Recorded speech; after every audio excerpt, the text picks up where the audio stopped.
So LeBron James finally responded to a lot of the criticisms and backlash that he received based upon him in the NBA's position on the Hong Kong protesters and what happened in China a week ago. And LeBron James' response was flat out embarrassing. It was disappointed. And as I stated in my previous video, going forward, LeBron James needs to shut up and dribble and stay out of politics, like he said in his response. Chronicles of Judah does an amazing job of talking about how a lot of these wokey woke athletes that you see who constantly want to come out here and talk about social issues and political issues, they're really just fronts and puppets for the liberal agenda. And if what happened last week doesn't highlight that for you, how the NBA literally had to bow down to China, because see, understand, China was willing to walk away from the NBA because they care more about their principle. The NBA had to get on a plane and go let China know, no, we're going to shut up and dribble. And we're not going to talk about how you abuse your people and how you're running a dictatorship and how you're running concentration camps. No, we're going to shut up and dribble. See, the NBA claims to be this woke organization. LeBron James is telling you that he's more than an athlete, that he's not going to shut up and dribble. So these aren't my words. This isn't me trying to hold him to a high standard. I'm holding him to his standard. So you can't hold yourself that high, put out tweets like this and say an injustice anywhere is a threat to justice everywhere. Our lives begin to end the day we become silent about things that matter. And then now get confronted by something like this and literally get quiet and don't speak out. But yet you have no problem speaking out about the whole transgendered bathroom situation where the NBA literally moved the entire All-Star game in 2016 because of what was going on with the transgendered bathroom. See, understand, liberals are telling these athletes what they can and cannot speak about, what agenda they should be and should not be pushing. Now, understand, how does this tie into you? Well, why do you think your son's wearing a purse now? Why do you think your son's dyeing his hair purple now?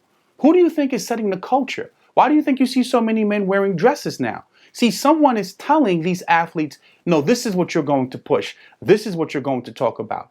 So now what I'm going to do is I'm going to play this clip for you, and then I'm going to show you and highlight to you how either LeBron James and the NBA are uneducated on the situation, which we know they're not, or they flat out don't care because it's going to cost them money. So let's get to that footage. I don't believe, I don't want to get into a word or sentence feud with Daryl Morey, but I believe he wasn't educated on the situation at hand, and he spoke, and so many people could have been harmed, not only financially but physically, emotionally, spiritually. So I talked about it yesterday. I tweeted out a couple of responses to people not understanding, my knowledge of where it came from my brain and for me learning from the situation.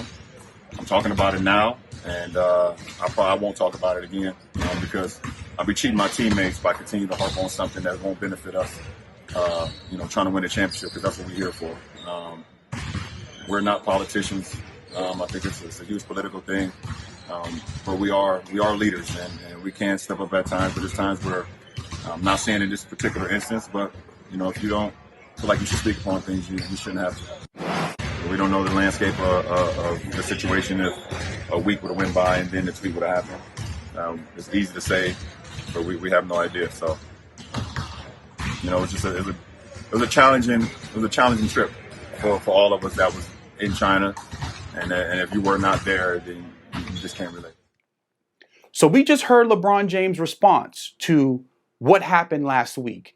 He just said out of his mouth that athletes are not politicians, and sometimes you can speak out and sometimes you can't. And Daryl Morey wasn't educated about what was happening there, and he could have waited a week later. And sometimes freedom of speech can lead to consequences. This is the guy who built himself up as being more than an athlete and selling MLK sneakers and talking about injustice everywhere, and injustice anywhere is an injustice everywhere. This is him. So now let me tell you what's actually happening in China. China is being ran by a dictator by the name of Xi Jinping.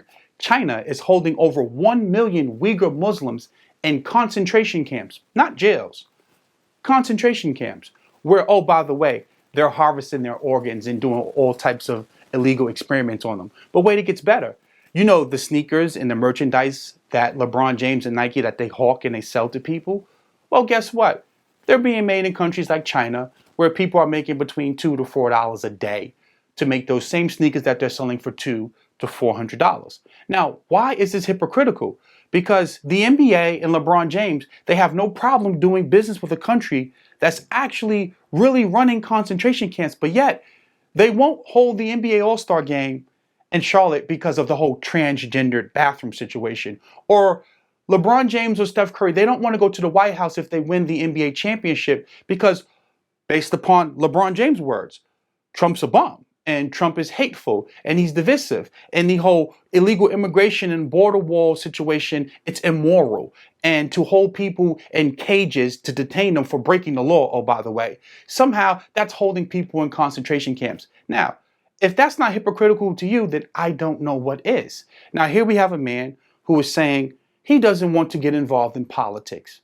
But in 2016, he got on the same stage with Hillary Clinton and endorsed her for being the president of the United States. Don't believe me? Let me play that clip for you. We have to get out and make sure we vote. We have to get out and be knowledgeable about what's going on, about what we see that our future entails, and this woman right here has the brightest future for our world. I know there's a lot. So now, why is it problematic to back Hillary Clinton? Well, we know Hillary Clinton was the same person, her and her husband, who referred to black men as super predators and, oh, by the way, you know, passed the bill, the 1994 crime bill that ushered in mass incarceration, that locked up millions of black men and got them entangled in the criminal justice system. So, yeah, you're right. You are uneducated about the political system.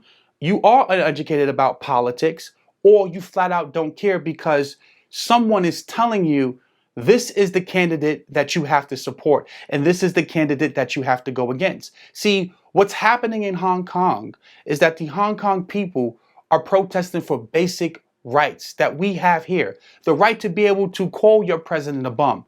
You do that in China, you get killed. Now, on my previous video, I had a lot of the pro-blacks, back to Africa, Hotep, red, black, and green simps coming on there and saying to me, well, what does this have to do with black people? It has everything to do with black people because, you know, the favorite continent that a lot of you want to run back to, you know, Mother Africa, guess who's going over there and colonizing Mother Africa? Oh, China. Guess who's going into the Caribbean and buying up massive amounts of land and resources in places like Jamaica and the Bahamas? China. See, what China's letting everyone else know is that Westerners are prostitutes. And they will do what we tell them to do. Because, see, we don't stand on principle, which is why we're being deindustrialized. Because the financial elites are willing to sell out the American worker, the American voter, for the bottom line of their company. And the NBA said, we'll speak about issues if it doesn't cost us money. See, it's easy to go after Republicans and put them as racist and white supremacists. It's easy to do that. You know why? Because it doesn't cost you any money. See, China was willing to walk away from that deal and say, whatever, take your money and run. We have the CBA over here. And the NBA and Adam Silver had to get on the plane and say, don't worry, we're going to make sure our athletes be quiet and not say anything. So again, I'm not here bashing LeBron James because guess what? It's nothing wrong with being a capitalist. I'm a capitalist. I'm for sale. Pay me the right amount of money and I'll say the right thing. But you know the difference between me and LeBron James is I'm not holding myself to a standard and saying I'm more than an athlete. I'm not out here selling sneakers on MLK Day, quoting slogans about injustice anywhere. It's an injustice everywhere.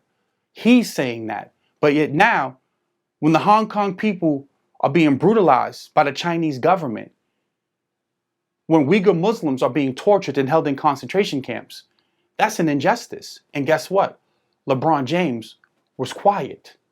The Hong Kong protesters want the same thing we have here in America. So all I'm simply saying is going forward, give us the same respect that you gave the Chinese people. When we turn on the TV and I watch the news, because guess what? ESPN put out a memo and said, don't you speak about what's going on over there in China.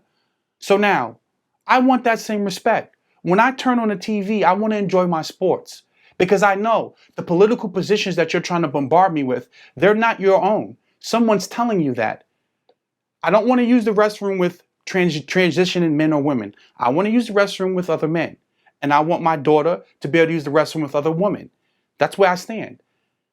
And I want you to stay out of the bathroom debates. I don't want you using your platform, your sporting platform, to push that type of agenda. I don't want my son wearing a dress. I don't want my son wearing a pocketbook.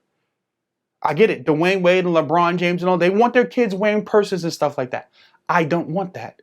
So what I'm saying, going forward, what I want these athletes to do is do the same thing they did in China. And as I said in the last video, like the great Laura Ingraham said, please shut up and dribble.